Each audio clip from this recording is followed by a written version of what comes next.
Labvakar, Arneli. Labvakar. Man prieks ar tevi šodien sarunāties. Vai jūs varat pateikt, kas jūs esiet un kāda ir jūsu loma jūsu uzņēmumā Anneles Zeme? Tātad mani sauc Anneles Lišāne. Anneles Zeme es esmu dibinātājs, valdes locekle, idejas autors un arī īstenotājs. Un vai varat pastāstīt par savu dzīves ceļu un attiecībām ar dizainu un modi? Labi, tātad uzņēmumu Anneles Zeme es nodibināju tad, kad man piedzima bērni, jo es gribēju radīt dizainu, rotaļlietas, lai tās nav kaitīgas, lai tās ir gatavotas no dabiskiem materiāliem, lai tās nepiesārņo vidi. Un tādējādi es izveidoju uzņēmumu Anneles Zeme, kur tiek ražotas eko-tojas, eko-rotaļlietas un arī apģērbs no dabiskiem materiāliem, no tādiem, kas nepiesārņo pasauli. Un kurā gadā tas bija? Anneles Zeme Anneles Zeme tika dibināta 2011. gadā. Un no kurienes nāk jūsu idejas un iedvesma? Jums ir īpaša vieta, kas jūs atraisa jums idejas un radošas idejas? Jā, tā ir Latgale. Mana vecāku māja. Tā ir māja celta no koka, dabiski materiāli un vēl viena liela iedvesmas cilvēki ir mani bērni. Un cik jums ir bērni? 6. Wow! Kā jūs attīstījāt savu ideju par aušanu? Par aušanu. Tātad aušana jau nāca tā kā ģimenes mantojums. Mana vecmāmiņa bija audēja, un tad mēs jau bērnībā apguvām to tās tradicionālās prasmes. Latgalē sievas vienmēr bija audušas visus audumus, šūšas, apģērbu, un tad es sapratu, ka tas ir arī mans pienākums, apņemšanās, iespēja radīt šo te dizainu un aust audumus un radīt dizaina elementus un modi apģērbu. Tāpēc šī te aušana ir daļa no manas būtības, kuras esmu piedzimusi. Tad jūsu zīmols ir Anneles Zeme? Jā. Un kādas ir tās vērtības? Anneles Zeme vērtība ir ilgtspējība, ekoloģija, zero waste, bez atkritumiem, un arī tas saistās ar tādu lielāku zīmolu Zeļķu Sola, kas ir arī turisms, tā kā ekotūrisms, ka cilvēki, kas nāk, viņi var piedalīties meistardarbnīcās, paši aust, paši pagatavot sev audumu, kādu interjeru priekšmetu, adīt, aust, izmantojot senās tehnoloģijas, un tas ir arī turisma produkts Zeļķu Sola, ka tu vari nākt un gan skatīties, bet arī pats piedalīties šajās meistardarbnīcās. Jauki, un jūs jau minējāt, kā jūs izmantojat dabīgos materiālus. Yes. Kā jūs iegūstat šos materiālus un kādus apsvērumus jūs ņemat vērā tos izvēloties? Tad pirmkārt tie ir visi augi, kas aug apkārt, puķes, koki, zari, miza, koka miza, un tad arī materiāli, no kuriem tradicionāli Latvijā tiek gatavots tekstils, aitu vilna, lini, kaņepes, nātres, un tas atgriešanās pagātnē un izmantot, tradīcijas, tas muzejs, bet es to izmantoju mūsdienās. Senās tradīcijas tagad ir laikmetīgā māksla, es izmantoju to seno, tagad pārnesot mūsdienīgu. Jā, jums bija lielisks projekts 100 dečis Latvijas 100-gadēji. Un tur jūs izmantojāt ne tikai dabīgos materiālus, bet jūs vēlējāties izcelt arī kaut kādus citus aspektus, ilgspējības aspektus, kādi tie bija galveni.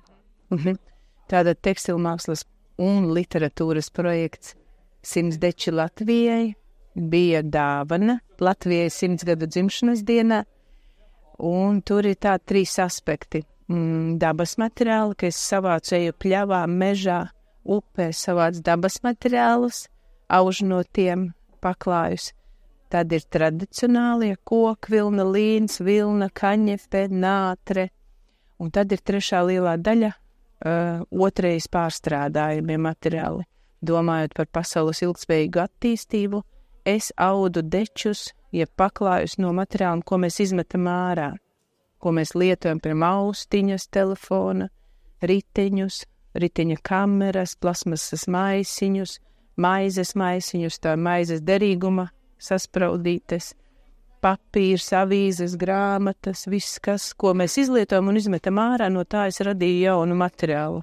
Tad jūs radat jau vairākus produktus, tad mēs saprotam, ka tie ir pakalāji, rotaļlietas, mandalas jūs aužat. Yeah. Kas ir tā mērķa auditorija? Kas to lieto vai kas vēlas piedalīties tajā procesā, lai izbaudītu to, iemācītos šo prasmi, seno prasmi, kā aušana vai... Protams, interesanti tiem, kas tas interesē, bet tas ir ļoti bieži vien ģimenes, ka vecāki grib, ka bērns to redz. Tad turisti, kuri gaida, meklē kaut kāds jaunus iespējas, ko viņš nekad nav darījis. Tad ģimenes jau nosauktās skolas, skolēni, skolotāji, kuri grib apgūt jaunas prasmes. Tad vairāk jūs strādājat uz to, ka jūs nododat nākošajām paudzēm tās prasmes, vai arī kā uz lietu pārdošanu? Nē, gan vairāk jau sanāk, ka es nododu prasmes, es dalos ar to, ko es protu, tā kā izplatu tālāk šo informāciju, ko es jūtu, ka arī citi var tālāk dalīties ar šo, ka mēs varam izmantot lietas un tekstila materiālus atkārtot. Lieliski. Ar kādiem izaicinājumiem esat saskārusies savā darbā? Man patīk izaicinājumi. Tātad jūs piedzīvojama gars. Jā, atrisināt, jo tad, ja ir mierīga dzīve, tad nav ko risināt. Tad ir galīcīga dzīve, vai ne? Bet ja tu izaicinājums, tad tu mēģini atrisināt. Un 100 deču bija izaicinājums, vai no šī var izaust, es sev uzstādīju. Vai var izaust no šī, un tad es atrisinu, un tad tas bija tāds 100 izaicinājumi. Vai no šī materiāla var izaust? Jā, var. Un viss sanāca? Jā. Lieliski. Un tajā prasmju nodošanā ar bērniem un pieaugušajiem strādājot, kādi ir bijuši izaicinājumi? Vai viņiem vienmēr viss ir saprotams, vai trūks pacietības jaunai paudzei, vai pieaugušajiem, vai... Nu, ir bijis, ka trūkst pacietības. Tad ir bijis, ka nav kaut kāds pamatprasmes. Ka es jau piedāvāju augstāku līmeni, viņam nav pamatprasmes pirms sasiet mezglu. Ka es jau piedāvāju aušanu, radīt kaut ko, ko tu vari lietot, valkāt vai rotāt māju, bet ka tās pamatprasmes bieži vien nav. Tas ir tas izaicinājums, ka bieži vien es, lai to sasniegtu lielo mērķi, man pakāpieni jāizdara līdz tam lielam mērķim. Tas ir tas izaicinājums bieži vien. Tāpēc es arī strādāju dažiem par skolotāju. Jā, un uz Zelču solu brauc daudz bērnu, jauniešu, ģimeņu, vai jūs tās prasmes vediet uz kaut kurien? Dažādi. Kurā vietā notiek tā prasmju nodošana? Dažādi brauc uz Zelču solu, turismu autobusi pilni ar turistiem. 50 cilvēki, tad iet apkārt Latvijai, jo mana māja ir pie robežas, tad viņi nāk iekšā ciemos, padzer ūdeni un auž un skatās izstādi. Tad ģimenes brauc, bet es arī braucu arī ciemos aust, kur es vadu aušanas darbnīcas. Un cik pirmēr tāda viena darbnīca ilgi aizņem? Ja tu vēlies piedāvāt to augstāko līmeni, bet saproti, ka nav tā pamata, tad tev jāpaspēj iemācīt to pamatlīmeni, amatprasmes kaut kādus, lai tas interesanti aizietu no tevis ar to jau gatavu kaut kādu produktiņu, kas viņam būtu kā es to izdarīju. Nu, tā kā es sapratu šo, bieži vien to pamatu sākumu, bieži vien es izdaru pati, lai apmeklētais, ja meistardarbnīcas dalībnieks beigās tiktu pie rezultāta. Man ir tāds apaļas mandalu aušanas rāmīši, un diegus, jeb velkus es sagatavoju pati un iesāku, un tad viņš var turpināt. Protams, ja kāds grib, tad viņam vesela diena jāvelta tam darbam. Tad ir jautājums, kā jūs novērtējat savu ilgspējības centienu ietekmi? Vai jūs radat šo ietekmi, vai tas paliek tikai domu līmenī? Es domāju, ka mainās, ja, jo, ja tās ir labas domas, viņas vienmēr apaug, palielinās, paplašinās, kāds pieliek klāt, apaudzē, tas ir tā kā koks.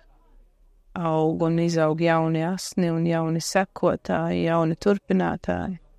Bet tie interesanti, viņi tad pēc iespējas arī brauc pie jums, tāpēc, ka vēlas izmēģināt tos dabīgos materiālus, ko viņi pat nevar iedomāties, ko varētu ieaust. Tur ir dažādi.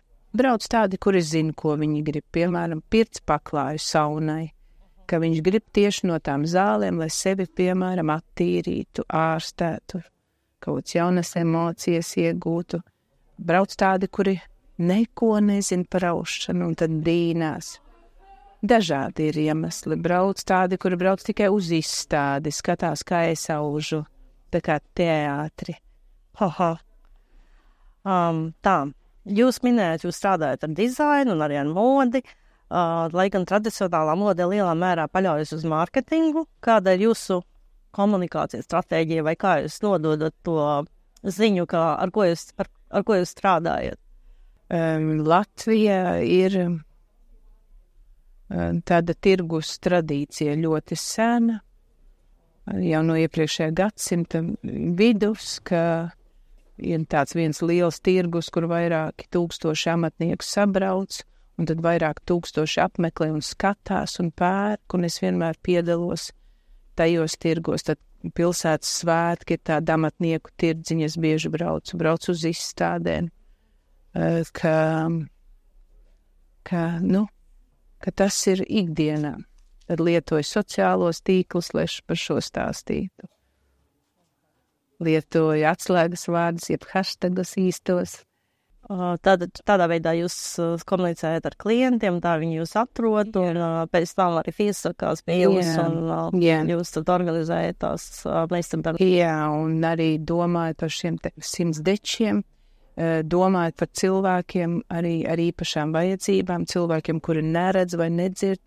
Es esmu radījusi arī grāmatu braila rakstā, kur ir iejausti maziņi paraugi, lai cilvēks, kurš neredz, var ar tausti sajust šos materiālus un arī tādā veidā uzzināt par pasauli un par ilgtspējību arī caur šo braila rakstā grāmatu. Viņš satausta, vai tas ir, piemēram, no maizes maisiņa aizdarēm, vai no kokvilnas tēkrekliem lietotiem, vai no plasmasas maisiņiem. Un arī nedzirdīgajiem ir zīmju valodā šie stāsti. Kas jums palīdzēja realizēt šo pieeju? Latvijas valsts kultūra kapitāla fonds atbalstīja šo projektu, un tad Latvijas neredzīgo bibliotēka, viņi izdeva šīs grāmatas, un Latvijas nedzirdīgo savienība. Tā kā partneri bija šo projektu realizācijā, jo cilvēkiem ar īpašām vajadzībām bieži vien tā kultūra ir grūtāk pieejama. Vai šo jūs uzskatīt par jūsu veiksmes stāstu? 100 dečus? Jā, tas ir arī nevien mans, bet arī aušanas veiksmes stāsts. Bet vai ir kādi pavērsiena, vēl kaut kādi pavērsiena punkti, pagrieziena punkti bijuši, ar ko jūs īpaši lepojaties? Ļoti daudz, dažādi, mazi, lieli, jo es studēju Latvijas Mākslas akadēmijā tekstilmākslas maģistros, pabeidzu šo Latvijas Mākslas akadēmiju, un tad tās atvēra durvis arī uz profesionālās tekstilmākslas izstāžu pasauli, izstāžu iespējām pasaulē. Piemēram, Spānijā, Madridē es esmu bijusi izstādē ar darbiem, vai Lietuvā. Tad jūsu studijas pavēra jums plašāk? Jā, vai arī otrās tās pavērās pasaule, un tad es gāju studēt, lai vairāk apgūtu tehnikas, iespējas, prasmes, piemēram, digitālā aušana ļoti, tas man aizrauja. Kā tas notiek? Digitālā aušana? Stelles, tās pašas stelles, tikai, un tu radi savu zīmējumu, savu kompozīciju, un tad dators vada to, kādā veidā tiek pacelti velki, un tu aud, piesits pie paminu, bet to zīmējumu, to ko tu esi uzzīmējis vai nofotografējis, tāds digitālās teles, ka tu vari izaust, radīt tekstilā jebkuru savu zīmējumu. Kāda jūs nākotnes plāni? Digitālās teles. Iegādāties digitālās. Jā. Tādas eksistē vispār? Jā. Latvijā ir? Latvijā ir, laikam, 3. Wow. Paplašināt to vietu, kur cilvēki var braukt un piedalīties šajās meistardarbnīcās. Piedāvāt varbūt dažādi. Nevien aušanu, bet, piemēram, adīšanu, māla veidošanu. Dažādas darbnīcas paplašināt, lai pēc iespējas vairāk intereses varbūt tas aptvertu. Un tad tās arī būtu jūsu attīstība nākošajos 5-10 gados. Jūs vēlaties dažādā darbnīcas. Jūs arī nodarbojaties ar keramiku, jūs sakat? Druscīgi, jā. Un vēl, ka ieviest pēc iespējas vairāk skolā, es esmu mākslas skolotāja, ieviest pēc iespējas vairāk šo te ilgspējības ideju, ka mēs mācam arī bērniem radīt darbus no otrais lietojamiem materiāliem. Ka mēs domājam par to, ko mēs ģērbjam, metam ārā, ka mēs no tā varam radīt jaunus tekstila mākslas darbus. Respektīvi mainīt domāšanu un izvēlēties mazāk nekā vairāk. Jā, mainīt domāšanu un ļaut bērniem pašiem pieredzēt, saprast šo problēmu. Ka ļaut nevis uzspiest, bet ļaut viņiem pašiem ieraudzīt caur dažādām metodēm šo te problēmu. Un tad noslēdzošais jautājums, ko jūs ieteiktu cilvēkiem, kuri vēlas attīstīt savu ētikas un ilgspējīgas modes un dizaina projektu? Nebaidīties, sākt ar sevi, varbūt ar savu apģērbu, saviem ikdienas pieredumiem, tad audzēt ģimene, draugi, darba vieta, un tad vienkārši man liekas, ka sākt. Un tad visa pasaule sadodās rokās, lai tev palīdzētu. Paldies! Liels paldies!